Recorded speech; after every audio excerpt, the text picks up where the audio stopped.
Hello and welcome to Future Podcast. My name is Vishnu Darshan and I'm your host from Technology Club of MMU. And today I'll be hosting this podcast. With us, we have four lawyers from various firms. And please introduce yourself. Hi everyone, my name is Lakshinya and I'm a legal representative of Apple. Hello everyone, my name is Aisha. I'm a lawyer from Zul Azam & Co. Hello everyone, my name is Intan. I'm a lawyer from Joshua and Partner. Hello everyone, I'm Sharimila and I'm lawyer from Man Association. Each week, you will hear mind blowing interviews as well as listeners can gain a lot of knowledge from our guests. Now, let's jump into the theme of today's podcast. But before that, I would like to thank everyone for joining us today. In this era of the fourth industrial revolution, advances in artificial intelligence has resulted in AI capable of generating inventions that are novel and inventive. The question becomes whether these AI generated inventions can be protected under the current patent law framework. For those who don't know, AI stands for artificial intelligence and it is the simulation of human intelligence processed by machines, especially computer systems. Examples of AI technology that almost anyone is familiar with is di- uh, digital personal assistants such as Apple Inc. Siri and Amazon's Alexa. So back to the first questions. Can AI generated invention be protected under the current patent law framework? Ms. Aisha? Thank you, Vishnu. So in Malaysia, AI can be thought of as a collection of software algorithms run on computer systems to effect execution of mathematical methods which allows said computer system to mimic the problem solving and decision-making capabilities of the human mind. Accordingly, an AI patent application is inherently contentious as it may overlap within the scope of what has traditionally been considered as non-patentable or excluded subject matter by patent laws in many jurisdictions, including Malaysia. So specifically, Section 13 Sub 1 of Malaysian Patents Act 1983 state that, among others, mathematical methods per se are not patentable. Moreover, the fact that AI is essentially a collection of algorithms embodied in the form of computer-readable program instructions stored in an area of memory of a computer system further adds a layer of complication to prepare AI-related patent application, and thus, in order for a given patent application to be deemed patentable, it has to satisfy three pertinent requirements, namely novelty, inventive step, and capable of industrial application. While novelty and industrial application may not be an issue, the requirement of an inventive step is usually harder for a software-based patent application, which encompasses AI-based patent applications to fulfill. Hence, if Malaysia wanted to grant patent, the law should be amended and the steps for a current patent should be changed to a new one to grant AI as a patent. Moving on, the position of US patent law does not recognize AI as inventor.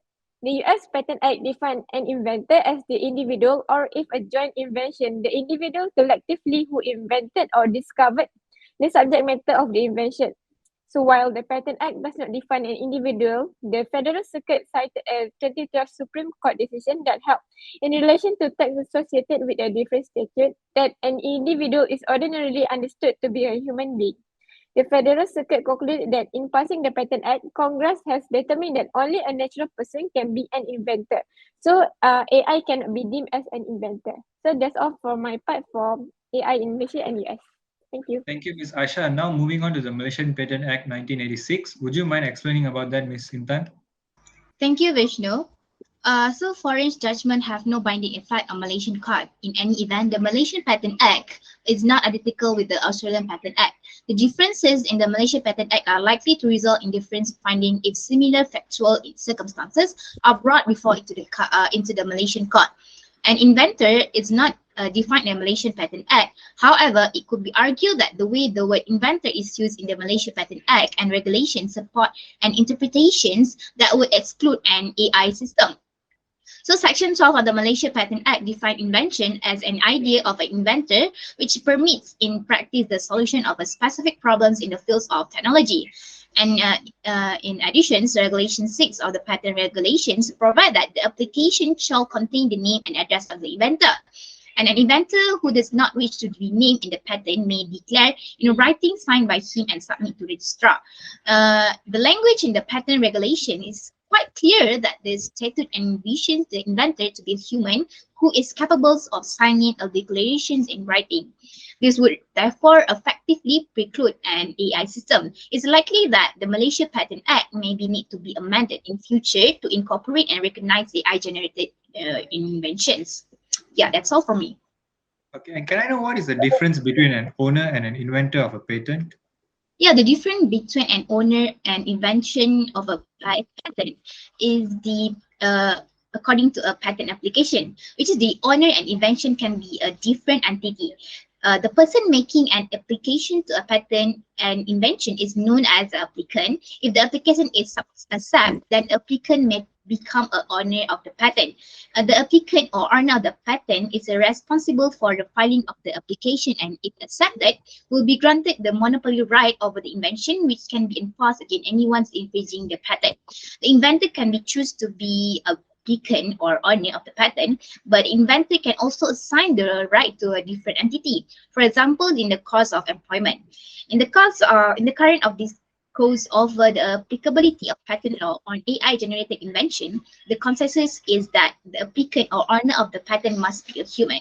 There are various reasons for this, including clear wording of the patent statute, which is requiring a applicant or a owner to be a human, and the lack of true anatomy by AI to be able to be independent to apply and maintain the patent. Also, less of clarity on whether an inventor must be a human or not. This is the point of a convention in the Taylor case, where the Federal Court of Australia became the first and remain the only court worldwide to decide that AI can be named as the inventor of the patent. While the issue before the federal court was one of statutory interpretation, which is a which judge this decision recognized the broader significance of the AI and the present and also future for inventions and display to a level of pragmatism so far unseen as the AIP saga unfolds globally. So in which judge own word to hold the AI can be invented under the Patent Act, it's a reflect to the reality in terms of many otherwise patentable inventions where it cannot sensibly to state that a human is the inventor.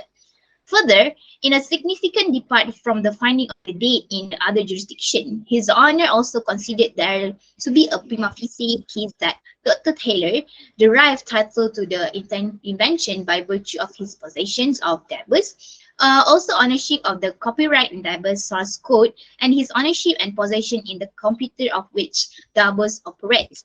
As this federal court decision is appealable, it remains to be seen if an appeal will be filed. Prior to analyzing the Taylor case, it can imperative to understand that the distinctions between clarification of the inventor and the owner of the patent. So we can conclude that an owner and inventor can be a two separate entity. Thank you, Vishnu. Thanks, Ms. Intan. And now moving on to the first issue is whether AI produced work should be eligible for copyright protection or not. Thank you, Vishnu. So the issue of authorship in AI-produced works under copyright law essentially calls for consideration whether AI-produced works should be eligible for copyright protection at all. One option is to recognize no copyright in AI-produced works on the ground that computers or intelligent agents cannot be regarded as authors under copyright law, just like the United States. A human author is mortal, and thus the number of works he or she may be able to produce during his or her lifetime is limited. A human author may also experience fatigue or even writer's block, which results in a finite number of works he or she may create. All the restraints faced by mortal human authors justify copyright in the works they produce as to reward their efforts. On the contrary, an immortal intelligent agent is not likewise restricted. Therefore, the basis of copyright protection in AI-produced works is equivocal and disputable.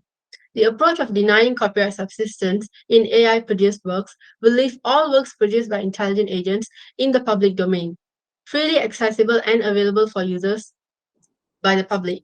If AI-produced works should be eligible for copyright protection, the next question to ask is who should be vested with the rights? Now, there are three potential candidates. First, the intelligent agent. Second, the AI programmer or the company developing the intelligent agent. And third, if an intelligent agent is made available to end users to generate creative works, the end users should be vested with copyright. just like how copyright of photograph taken by AI-powered camera is vested in the end user. However, the main drawback of this approach is that in the case of AI-produced works, the human user who has expended a trivial contribution would be entitled to copyright protection for a relatively long period of time.